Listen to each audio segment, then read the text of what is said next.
बाहर कर, बाहर कर।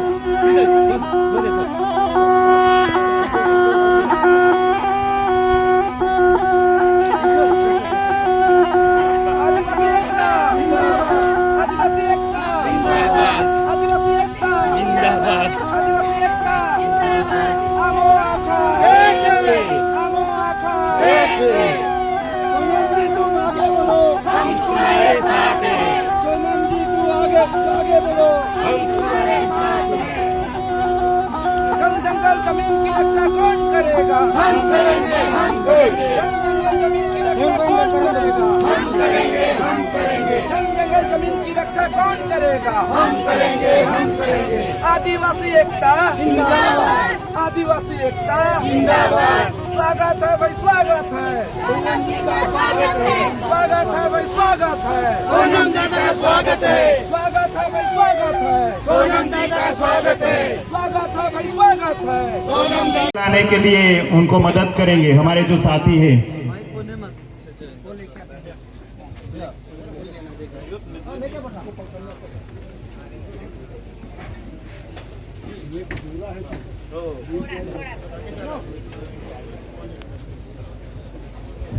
जोरदार तालियों से हम सोनम जी का स्वागत करने जा रहे हैं। आज जो मानव मुक्ति, प्रकृति मुक्ति का जो आंदोलन यहाँ पे चल रहा है और हिमालय में चल रहा है, सब आज एकत्र होकर हम ये पूरी मानव सभ्यता और जीव सृष्टि को बचाने के लिए आज से हम नया एक अध्याय शुरू करने जा रहे हैं।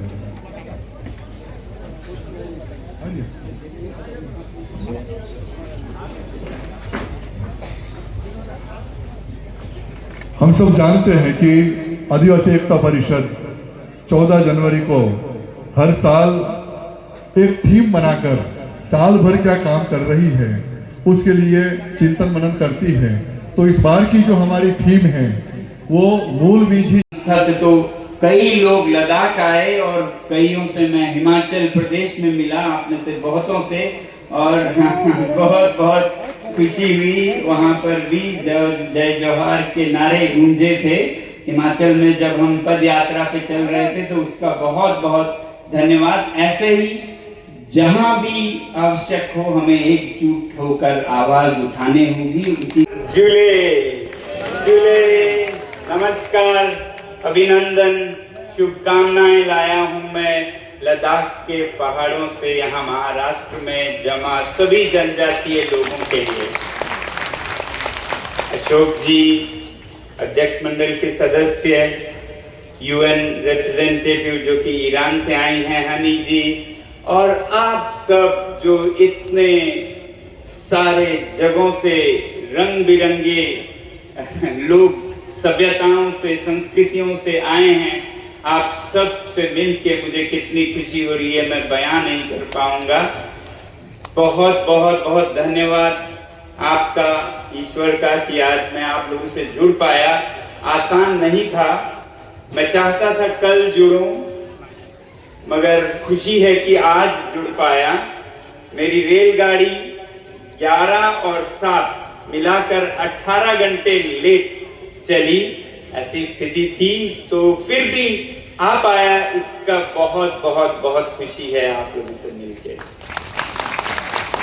मैं आप सभी को अभिनंदन लाता हूं, सारे लद्दाख और हिमालय के लोगों की और पशु पक्षियों की, पेड़ पौधों की, कीड़े मकोड़ों की, सब की तरफ से आप सबका अभिनंदन और धन्यवाद जो आप लोगों ने मिलकर ऐसे अच्छे विषय पर ये गोष्ठी की।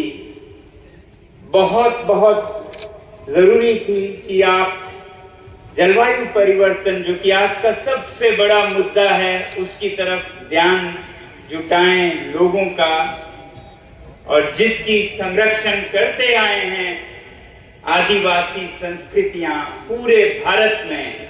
कहीं हम हिमालय के उस पार लद्दाख में, तो कहीं हिमालय में हमारे साथी जो कश्मीर से, हिमाचल से, उत्तराखंड से, नेपाल से, सिक्किम से अरुणाचल तक, म्यांमार तक, सब संजोए रखे हैं वो मूल्य, वो संस्कृति जिसके कारण ये बची हुई है अभी भी, मगर इसको अब आगे कैसे बचाएं, ये चुनौती भी हमारे सामने है।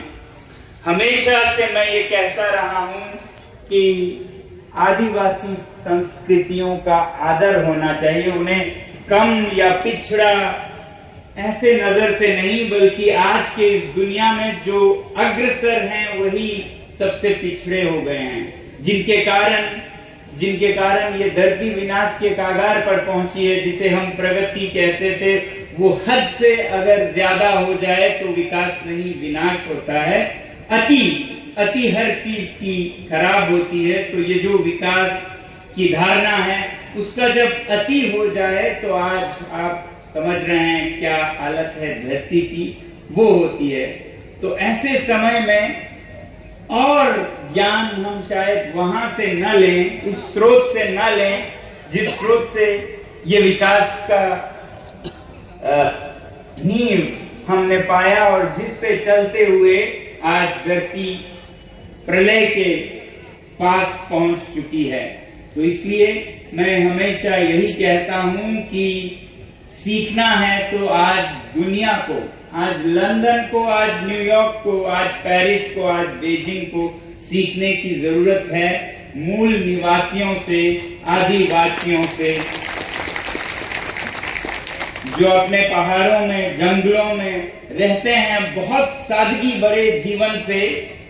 और इसी की जरूरत है, यही ज्ञान वो सीख नहीं पा रहे हैं जो अब बिगड़ चुके हैं विकास के रास्ते पर। वो हमारी ये सादगी भरा ज्ञान और संतुष्टि भरा ज्ञान नहीं वापस अपने जीवन में अपना पा रहे हैं। बहुत मुश्किल हो रहा है। तो सीखने की जरूरत है। तो इन बड़े शहरों को ऐसे सभ्यताओं से सीखने की जरूरत है। इसीलिए मैं बार बार कहता हूं, लोग कभी हंसते हैं, कभी मजाक की तरह देखते हैं कि अगर भारत को विश्व गुरु बनाएगा तो वो कलकत्ता, दिल्ली, बंबई, चेन्नई, बेंगलुरु नहीं बनाएंगे।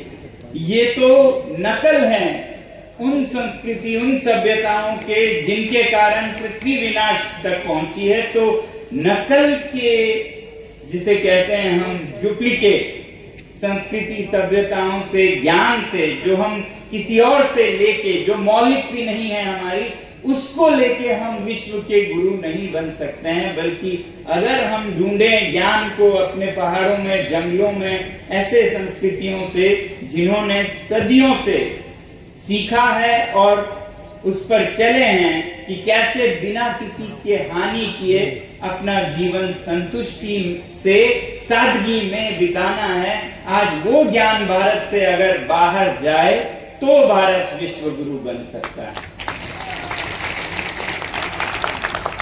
तो जैसा मैं कह रहा था, इस बात को बहुत गंभीरता से नहीं लेते थे, हालांकि मैं बोलता जाता था, मगर इस साल 2024 में 3 महीने पहले विश्व के स्तर पर भी इस बात को माना गया जब संयुक्त राष्ट्र के, यूएन के COP 16 जो कि विविधता पर, बायोडाइवर्सिटी पर हो रहा था कोलंबिया में, तो उसका सारा निचोड़ निकाल के जो बातें आई उसमें सबसे महत्वपूर्ण ये थी कि इंडिजिनस लोगों को, आदिवासी सभ्यताओं को, संस्कृतियों को एक सम्मान से उनके द्वारा विश्व की ये जो जैविक विविधता है, बायोडाइवर्सिटी है, उसे बचाने का एक बहुत बड़ा साधन मानना चाहिए, उसे संरक्षित रखना चाहिए। अब ये संयुक्त राष्ट्र ने डंका बजाकर दुनिया को बताया है, यही हम कहते आए हैं आदिवासी लोग। तो आप लोगों को गर्व महसूस होना चाहिए कि हम उस संस्कृति से आते हैं जो बचा सकता है प्रकृति को, जो बचा सकता है पृथ्वी को, जो बचा सकता है केवल मानव ही नहीं, सारे जीव जंतुओं को। मानव केंद्रित विकास तो बहुत हुआ और उसकी अति हो गई है। हम जिस तरह से जंगल की आदर करते हैं, सम्मान करते हैं, जल की, जमीन की और उस पे पनपने वाले हर जीव जंतुओं की, वो आज दुनिया को सीखने की जरूरत है। ऐसा हर जगह होता था। आज से 1000 साल पहले सब जगह लोग प्रकृति के साथ संतुलन में रहते थे। पृथ्वी की सेहत, स्वास्थ्य बहुत अच्छी थी तब। घरों में आज जो हम साजो सामान भर के उसे एक क्या कहेंगे, संग्रहालय जैसा हर तरह का कचरा भर भर के कर रहे हैं, जिंदगी आसान बनाने के नाम पे, वक्त बचाने के नाम पे, वो साबित हो चुका है कि ये सारे वक्त बचाने के उपकरण प्रयोग करने के बाद आज माँ को अपने बच्चे से बात करने के लिए वक्त नहीं है। बच्चे को पिता से दिल की बात करने के लिए वक्त नहीं है। वक्त बचाने के इतने मशीनें, इतने साधन, मगर वक्त किसी के पास नहीं है। और इसी दौर में विनाश बहुत हो रहा है, ये हम देख रहे हैं। तो ये कैसे स्वास्थ्य बिगड़ा पृथ्वी का, थोड़ा मैं वो आपसे बांटूं, जिस तरह से मैं बच्चों को समझाने के लिए कभी कभी पेचीदे बातों को आसानी से दिखाने के लिए बोलता हूं बच्चों को, वो मैं आज आपके सामने रखूंगा कि ये क्या है, क्या हो रहा है। क्योंकि बहुत असमंजस का रास्ता है। कोई कहता है आपको विकसित होना है, कोई कहता है आपको मुख्य धारा में मिलना है, कोई कहता है आपको संरक्षित रहना है, आप जो हैं वो बहुत अच्छे हैं। हम बहुत बार नहीं समझ पाते हैं क्या है, हमें बदलना है या जो है उस मूल्यों, उस मौलिक जीवन को बचाना है।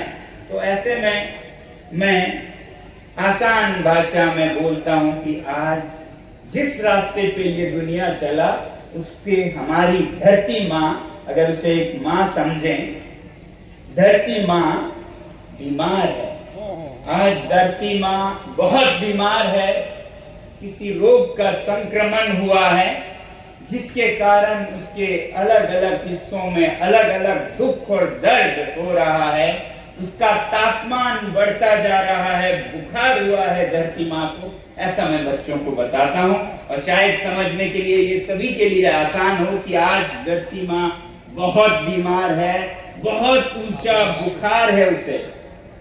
और इस गर्मी, इस बुखार के चलते उसके जो माथे पर लद्दाख और हिमालय के बर्फ हैं, वो पसीने की तरह पिघल रहे हैं। बुखार में है माँ, तापमान बढ़ता जा रहा है और उसके माथे के शीर्ष के पसीने, ये ग्लेशियर्स के पिघलते हुए हालत को देख के समझ आता है कि कैसे पसीना पसीना हो चुका है आज धरती में। वैसे ही कहीं जंगलों में आग लग रहा है अमेरिका में, तो कहीं ऑस्ट्रेलिया में। ये सब धरती माँ के जख्म और उस पे जो जलन उसे महसूस हो रही है। इस बीमार धरती माँ में आज बहुत दर्द भरे जलन, कहीं कमर में, कहीं पेट पे हो रहा है। वो आज हम सुनते आ रहे हैं। मैं बच्चों को ऐसे बताता हूँ। वैसे ही जो पसीना पसीना हो रहा है, वो पसीना बहते बहते ऊपर माथे पर पानी की कमी हो रही है, उसे डिहाइड्रेशन हो गया है। बीमार धरती माँ को नमी की कमी, डिहाइड्रेशन से शिकार है उसका सर। तो कहीं वो बहते बहते सागर में ऐसे बह रहा है कि पैरों में पानी पानी भर गया है। बहुत बीमार हो गई है आज धरती माँ। तो ये ज्यादा समझ आता है हमें कि ऐसे बीमार हो गई है। तो क्यों बीमार हो गई धरती माँ, बच्चे पूछते हैं क्या हुआ इसे। हमें बुखार होता है, किसी कारण से होता है, मलेरिया से होता है, जुकाम से होता है, वायरस से होता है, क्या होता है। तो बहुत बार मैं बच्चों को बताता हूँ, हाँ ऐसा ही एक संक्रमण हुआ धरती माँ को। आज से 1000 साल, 500 साल पहले वो बहुत स्वस्थ थी। फिर एक कैंसर कहिए, वायरस कहिए, वो आने लगा उसके कोशिकाओं में। कोशिकाएं आपको न पता हो तो वो सबसे छोटे कण हमारे शरीर में, जिससे हमारा शरीर बना है। उस तरह से जिस तरह हमारा मकान ईंटों से बना है, हमारे शरीर कोशिकाओं से बना है। और कोशिकाएं अलग अलग होती हैं। कोई रक्त की कोशिकाएं हैं, तो कोई मांसपेशियों के मसल सेल्स हैं, तो ब्लड सेल्स हैं, तो मस्तिष्क के कोशिकाएं हैं, तो हड्डियों के हैं, तो अलग अलग कोशिकाएं हैं। इनमें से एक संक्रमित हुआ कैंसर से, और वो कोशिकाएं धरती पर कोई पशु हैं, तो कोई पक्षी हैं, तो कोई जंगल है, तो कोई झील है, कीड़े हैं, मकोड़े हैं, उनमें से जो मनुष्य जाति के कोशिकाएं थे, उनके एक हिस्से में संक्रमण होने लगा। और ये कैंसर जो उस हिस्से में मनुष्य कोशिकाओं में लगा, वो बढ़ने लगा, बढ़ने लगा, बढ़ने लगा। और ये बढ़ते बढ़ते बीमारी पूरे पृथ्वी को घेरने लगी। बच्चे पूछते हैं, ये क्या संक्रमण था, क्या रोग था? ये संक्रमण, और मैं ऐसा महसूस भी करता हूं, ये संक्रमण था जब मनुष्य जाति में लालच, ग्रीड जागी मन में कि मैं आज के खाने के लिए नहीं, पहनने के लिए नहीं, रहने के लिए नहीं, कल के नहीं, परिवार के नहीं, पूरे दुनिया का अपने हाथ में ले लूं, मैं सबसे बड़ा बनूं, सबसे अमीर बनूं, सब कुछ मेरा हो। ऐसी जब भावना मनुष्य जाति में जागा, इंसानों में, तो ये बिगड़ने लगा। थोड़ा थोड़ा ये रोग पहले भी था, मगर संक्रमण बहुत बड़ा 500 साल पहले जब औद्योगिक क्रांति आने लगी, जब पूंजीवाद हद से बढ़ने लगा, हर जगह नहीं, कुछ जगहों से शुरू हुआ ये, और फिर धीरे धीरे ये संक्रमित करने लगा उन जगहों को, और धीरे धीरे ये फैलता गया। लालच का ये दौड़, जिसमें कुछ भी काफी नहीं है, जिसमें आप हर चीज पा लें, फिर भी और चाहिए, और चाहिए। हजारों ख्वाहिशें ऐसी कि हर ख्वाहिश पे दम निकले, बहुत निकले मेरे अरमान, मगर फिर भी ये कम निकले। तो ये कम निकलता गया, ये रोग लग गया हमें। और ये रोग औरों को नहीं लगा, जो धरती पर और जीव जंतु या कोशिकाएं हैं, ये जानवरों को नहीं लगा। वो जानवर, कोई जानवर ऐसे जमा नहीं करता है, होर्डिंग नहीं करता है, जो औरों से लेके अपना सालों सालों जैसे पूरे धरती पे रहना हो, ऐसे कोई जानवर लालच से नहीं करता है। वो खाते हैं, छोड़ के चले जाते हैं। पशु हो, पक्षी हो, पेड़ से खाते हैं, खा के चले जाते हैं, औरों के लिए छोड़ के। तो ये मनुष्य जाति में ही लगा, ये पौधों में, फूलों में नहीं लगा, कीड़ों मकोड़ों में नहीं लगा, ये पशु पक्षियों में नहीं लगा, ये मनुष्य जाति में लगा। और इसका अत्यधिक संक्रमण जब होने लगा तो यूरोप के देशों में दिखने लगा। ये बहुत बड़ा औद्योगिक क्रांति, पूंजीवाद बढ़ने लगा, और धीरे धीरे ये फैलने लगा। 2 तरीकों से फैलने लगा। ये पहला तरीका था, जो संक्रमित रोगी कोशिकाएं हैं, वो जाकर और जगहों पर फैलने लगे। तो यूरोप से ये संक्रमित कोशिकाएं जाती हैं अमेरिका, उसे संक्रमित करते हैं, नॉर्थ अमेरिका। साउथ अमेरिका जाके उसे रोगी बनाते हैं, वो हिस्सा। ऑस्ट्रेलिया जाके उसे रोगी बनाते हैं। और हर जगह वो जाके ही संक्रमित नहीं किए, वो एक दूसरे से छूत से भी संक्रमण इसका हुआ। तो जैसे भारत में वो उतने नहीं आए, 2-4 आए, मगर वो रोग ऐसा फैल गया कि भारत के लोग ही रोगी हो गए। ये रोग अब देखा जाता है बड़े बड़े शहरों में, जहां दौड़ है, अंधा दौड़ है, और चाहिए, और चाहिए, और चाहिए। मैं ये नहीं कहता हूं कि मैं विकास विरोधी हूं। विकास जब हद में हो तो विकास है, हद से जब बढ़ जाए तो वो विनाश है। तो मैं हिंदी के एक गीत को अगर कहूं, इतने विकसित न बनो, इतने विकसित न बनो, हद के अंदर हो अगर विकास तो विकास होता है, हद से बढ़ जाए तो आप अपनी सजा होती है। आपने सुना है ये गीत? तो जिससे ज्यादा बढ़ जाए, संतुलन से ज्यादा मध्यम मार्ग जो है वो विकास का विकास है, उससे ज्यादा हो तो विनाश शुरू हो जाता है।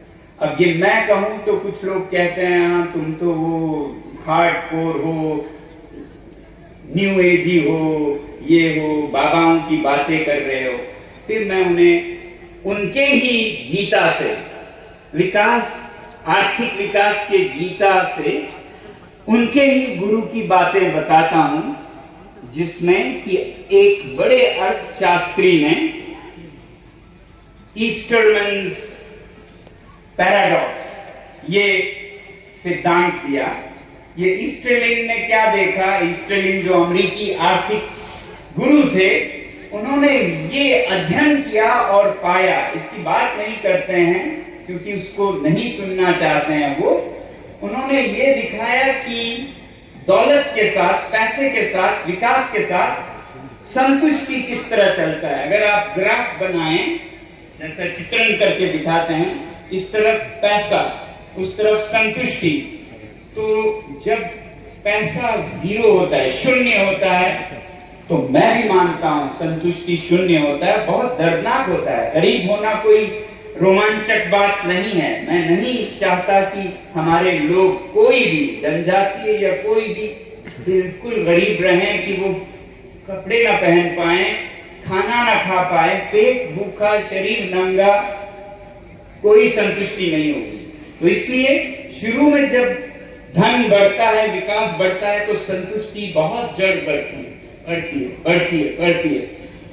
फिर जब आपके पास कपड़े होते हैं, खाने को रोटी होती है, घर होता है, खेत होते हैं, जरूरतें पूरी होते हैं, फिर शुरू होते हैं झगड़े, फिर शुरू होता है लालच, फिर शुरू होता है विनाश। ये मैं नहीं कह रहा हूं, ये अर्थशास्त्र के गुरु ने दिखाया कि कुछ देर बाद ये ग्राफ फिर चढ़ता नहीं है। जितना भी पैसा बढ़े, संतुष्टि वहीं पे रहती है। ये एक तरह का क्या कहेंगे, पठार बन जाता है, प्लेटू हो जाता है ग्राफ। तो पैसा बढ़ता जाए, विकास बढ़ता जाए, खुशी वहीं रह जाती है। बहुत बार खुशी और नीचे होती है, जैसा आपको देखने को मिलता है। सबसे अमीर देशों में सबसे ज्यादा आत्महत्याएं होती हैं, गरीब में भी होती हैं, वो तो समझ सकते हैं। अमीर में कैसे हो वो समझ के बाहर है। जब आपके पास सब कुछ है तो आप जीवन ही खत्म करें, इसके लिए आपने सब कुछ किया, उसके बाद आप जीवन ही खत्म करें, तो फिर तो कुछ गड़बड़ है। ये बात कुछ हजम नहीं है। तो ये देखा गया है और अध्ययन से भी पता चला है कि जब विकास का संतुलन बिगड़ जाए और अति हो जाए तो विनाश शुरू होता है। ऐसा ही और एक सिद्धांत है।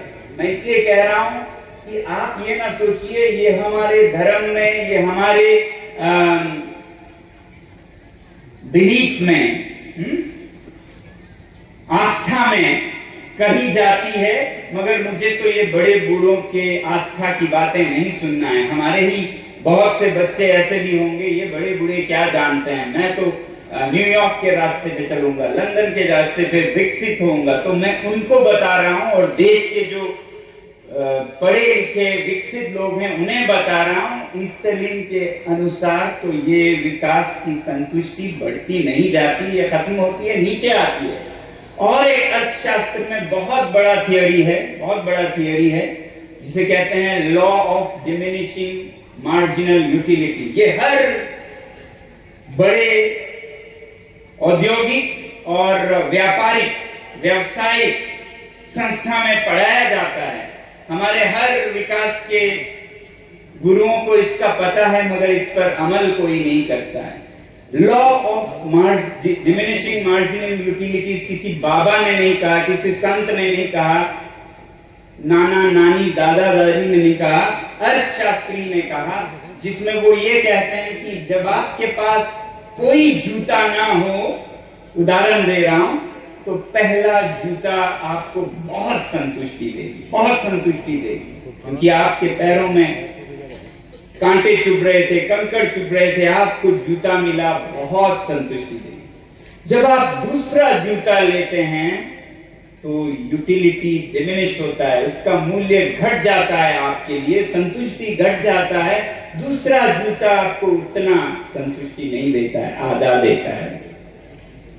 तीसरा उससे भी कम, चौथा उससे भी कम।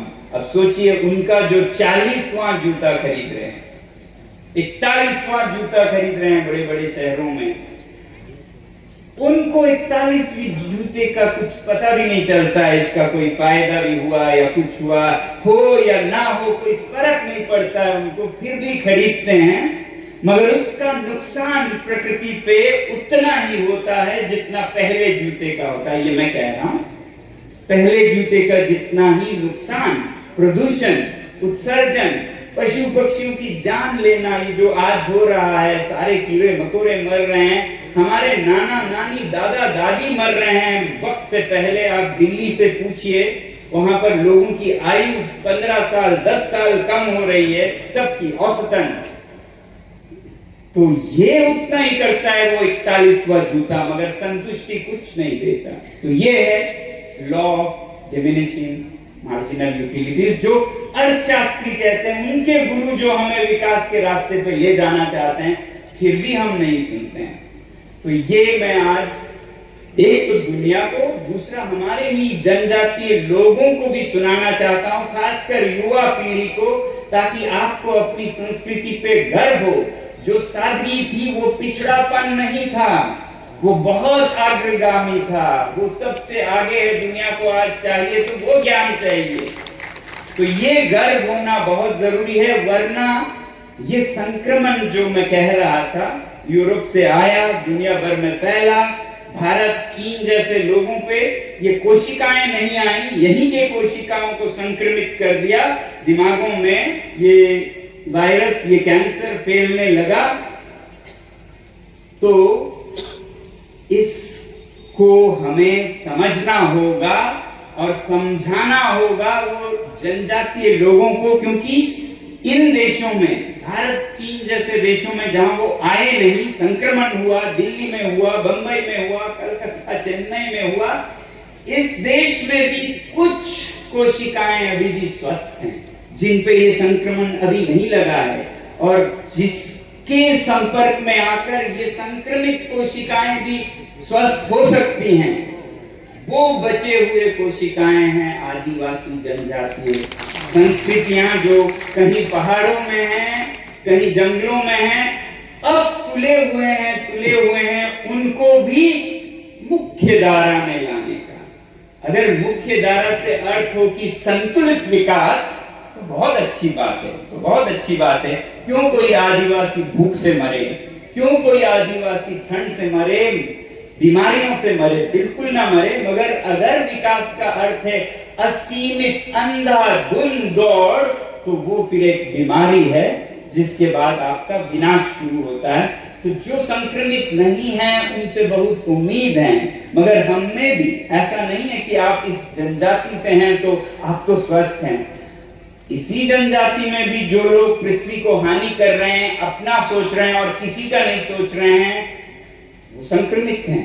और ऐसा नहीं है कि दिल्ली बंबई में जो हैं सब संक्रमित हैं, बहुत लोग हैं जो स्वस्थ बचे हुए हैं संक्रमण के बावजूद, जो हमें मदद करते हैं अपने बड़े बड़े शहरों से। मेरे साथी यहाँ दिलीप जैन जी हैं, वो आदिवासी नहीं है, मगर उनके लिए वो हर रात दिन काम करते हैं। उसकी मैं बात कर रहा हूं कि जरूरी नहीं है कि दिल्ली और बंबई में सब संक्रमित हों।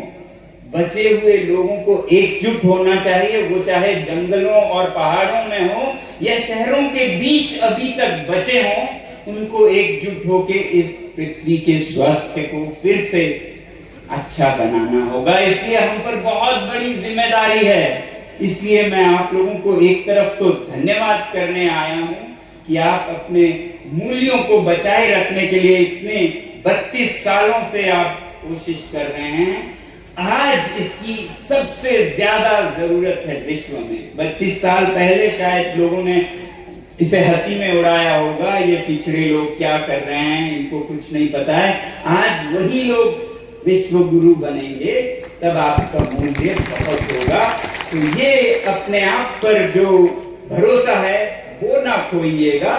संक्रमण चल रहा है मगर स्वस्थ कोशिकाओं को खुद को संभाले रखना है, नहीं तो कहेंगे बड़े गौर से सुन रहा था जमाना, खुद ही सो गए दास्तां कहते कहते।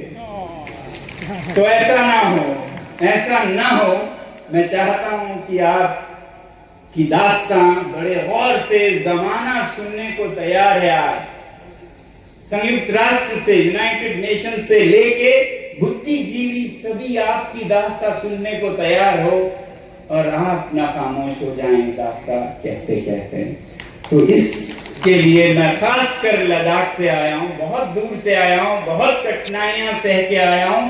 कई बार मन में विचार आया कि नहीं हो पाएगा ये, 2 घंटे के लिए मैं मिल पाऊंगा उनसे, अगर वो भी देर हो गई तो मैं यहाँ आके कुछ भी ना पाऊंगा, खाली मैदान में आऊंगा। मगर फिर सोचा जो भी हो कोशिश करने वालों की कभी हार नहीं होती। तो कोशिश की, आप लोगों से मिल पाया। अब मेरी कोशिश कामयाब आपसे मिलने से नहीं हुई, ना ही होगी। अगर आप इन बातों को, इस मूल्य को, इस गर्व को अपनी संस्कृति के बच्चे बच्चे में दे पाएं, ये सकारात्मक संक्रमण अगर आप कर सकें तो हम ये नकारात्मक संक्रमण को रोक पाएंगे। यही आपसे अपेक्षा है, यही आपसे प्रार्थना है। इसी के साथ मैं लद्दाख की अभिनंदन और शुभकामनाओं के साथ आपका अंतिम दिन है, आप सभी को ज्यादा नहीं रोकना चाहूंगा। बहुत बहुत धन्यवाद। बहुत बहुत धन्यवाद।